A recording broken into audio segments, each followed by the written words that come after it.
Hafa Adai, aloha, and welcome to Pond Jumpers. This is going to be a series of videos about a megalith that is worshipped in the Mariana Islands.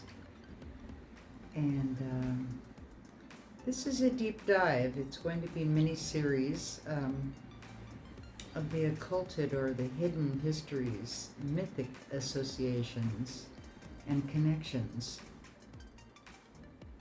plus an assessment of how much is supported and how much is conjecture.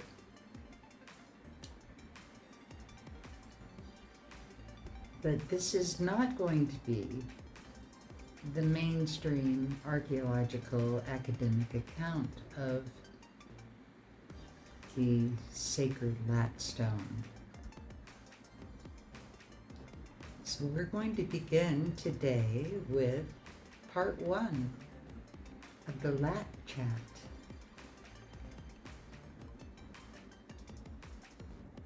This is the mythology, spiritual significance, and ancestral spirits. Tautalmo Na, the people before. In Chamorro belief, Tautalmo Na are ancestral spirits, sometimes protective, sometimes malevolent. According to Guampedia, the ancient world was full of spirits, Aniti, that cooperated with the living in daily life. The Latte stones are often seen as sacred monuments, not just architectural supports. They may mark sites where Tautalmo Na dwell or manifest. Some accounts say disrespecting Latte sites or disturbing the stones can anger these spirits. According to folklore, Tautalmo Na live in wild places, thick woods, and they have odd habits. Their food is mushrooms, for example. There are even stories of people calling upon Tautalmo Na. In some versions, a person may gain a spirit companion, but if the person later abandons or mismanages the relationship, illness or death may follow. So for many Chamorro, the Latte stones are more than relics. They're living sites, resonant with ancestral power. Legends of the giant chief Taga and the creation of the stones. One of the most enduring legends tied to the Latte stones is Chief Taga. Taga is described in various sources as a giant with supernatural strength. According to legend, he quarried or tried to quarry massive stones on the island of Rota, Asniev's quarry, but later abandoned it and he moved to the island of Tinian. The house of Taga on Tinian is said to have been built on very large Latte pillars. In one version of the story, Taga's children died, or they were transformed in tragic ways, and their spirits became bound to the stones. When individual Latte pillars fell, the spirits they held were released. According to an old Chamorro legend recorded in Estonian I Latte by A. Laguana, one capstone at Taga's house had a carved cavity where Taga allegedly buried his daughter. Some Spanish-era records reportedly mention human remains in such capstone cavities.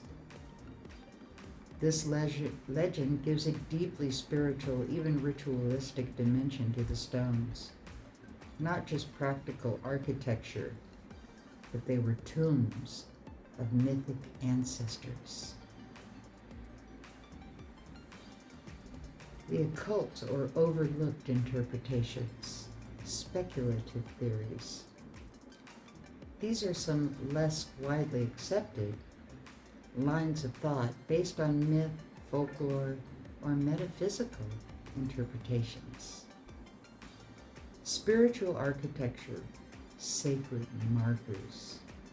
Some scholars and folklorists interpret Latte stones as sacred ritual markers, not just house foundations.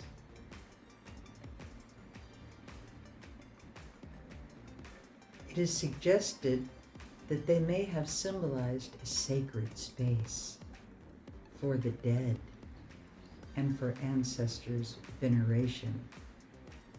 The alignment and placement of Latte stones, rows of paired stones, may have had symbolic or spiritual meaning, perhaps connected with cosmology or the idea of homes for ancestors. Tatomona as guardians or wraiths.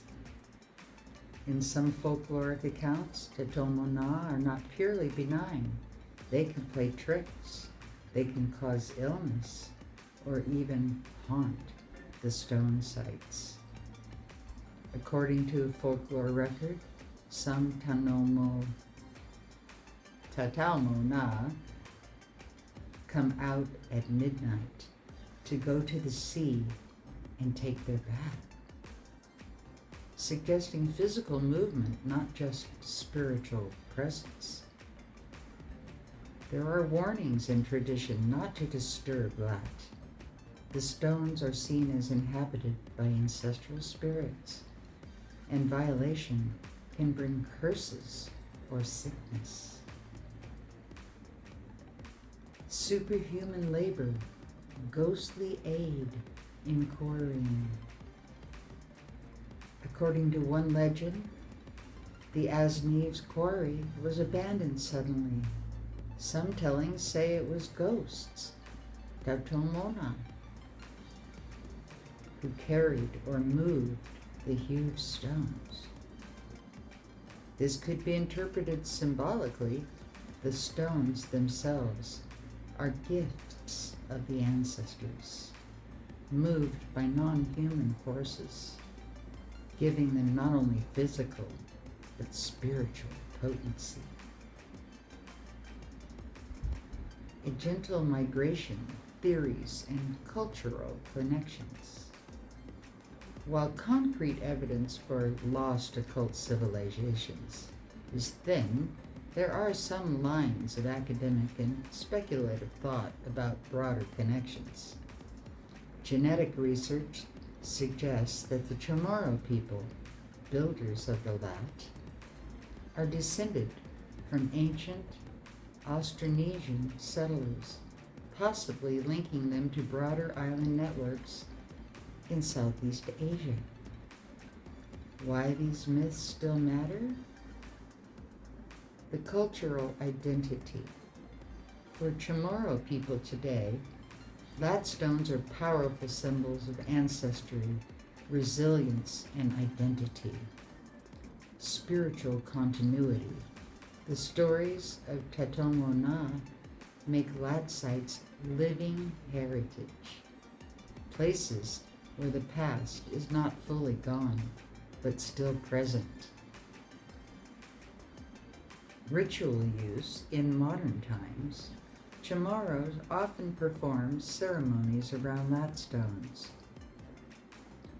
They chant, they give offerings to honor the ancestors. There are contemporary accounts, chants, and community rituals. The archaeological mystery.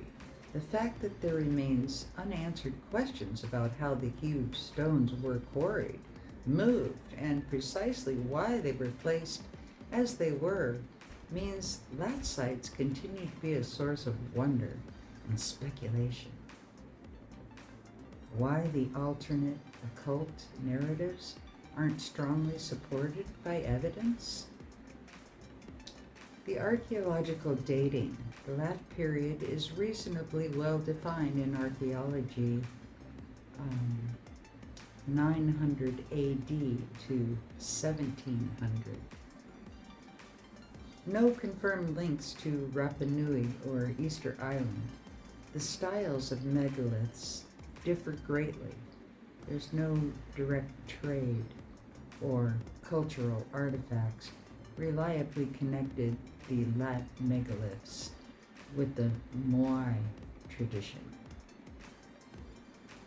Many of the giants' ghost-lifting stories and ancestors in stones. Stories are from oral tradition, legend, or later historical interpretation, not from the primary pre-European written accounts. Colonial reinterpretation. Many of the spiritual beliefs, Tatomona, Eniti, ghost stories, were reframed after Spanish colonization. Some scholars argue they evolved in response to Christianization. So our conclusion here is there are hidden or occult style layers. In Chamorro lore around Latte stones, especially regarding ancestral spirits, Tatomona, and mythic figures like Chief Taga, these stories imbue the Latte stones with spiritual power, not just as building supports, but as sacred living monuments that connect the physical world to a mythic past. However, connections to Easter Island, Rapa Nui, or secret ancient global civilizations are speculative, and there's not much information that connects those. Much of the mystery comes from a blend of folk tradition, identity, and spiritual belief, rather than hidden historical accounts.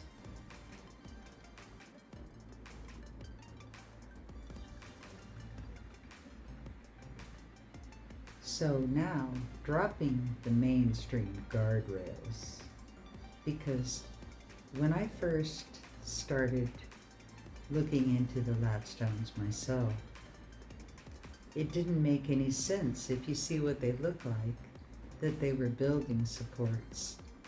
And then I learned that the people worshiped them, and I had many questions as to why they worshiped them and what is their connection to the spiritual world, and what occulted stories that we can't find in the mainstream are there about these stones.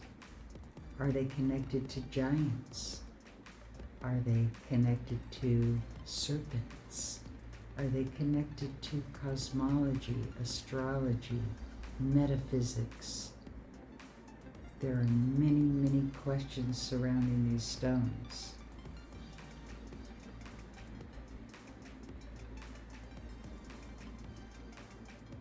As they were understood before Western interpretation, and also including Pan-Pacific myth chains, Austronesian cosmology, giant lore, ancestral spirit narrative, and deep time oral histories.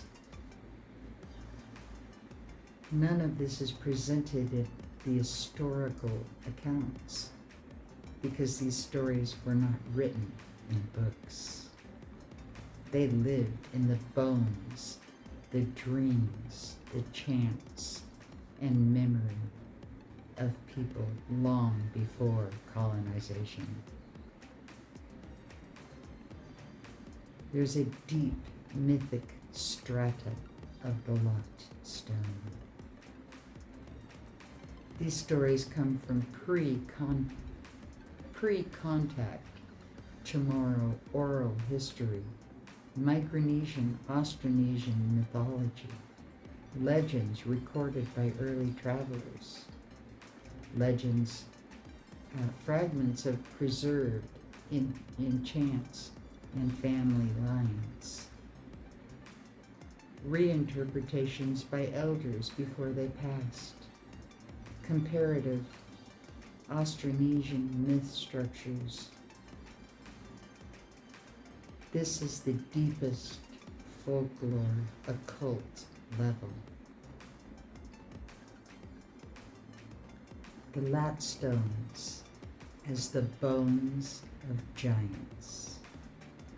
Before the Spanish arrived, many Chamorro elders taught that the Latte stones were the spines and kneecaps of the Tatomona, the ancient beings who existed before humans. These people of before were huge, tall enough that their feet crushed areca palms.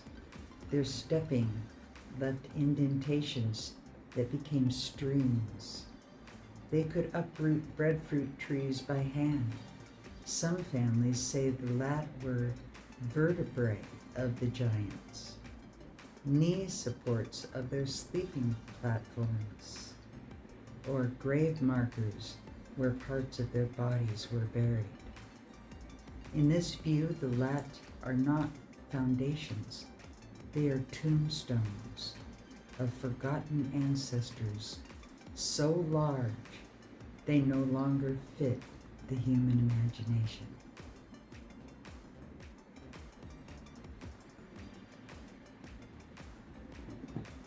I think I'm going to leave you with that today, and I want you to stay tuned to Pond Jumpers. This will be a long series, and we're just getting started on the Latte stones. So that's just a little tip of the iceberg to whet your appetite, and hopefully you'll become more curious as to where this occulted and metaphysical and spiritual information on the Latte stone is going to lead. So I hope you'll stay tuned, because there's much, much more to come. This is a very vast and deep study outside of the mainstream, not written in books, not in the historical record, and it's just phenomenal where this is going to lead. So I hope you'll stay tuned, and I'll see you on the next episode of Pond Jumpers and the Latte Chat. Thanks for listening.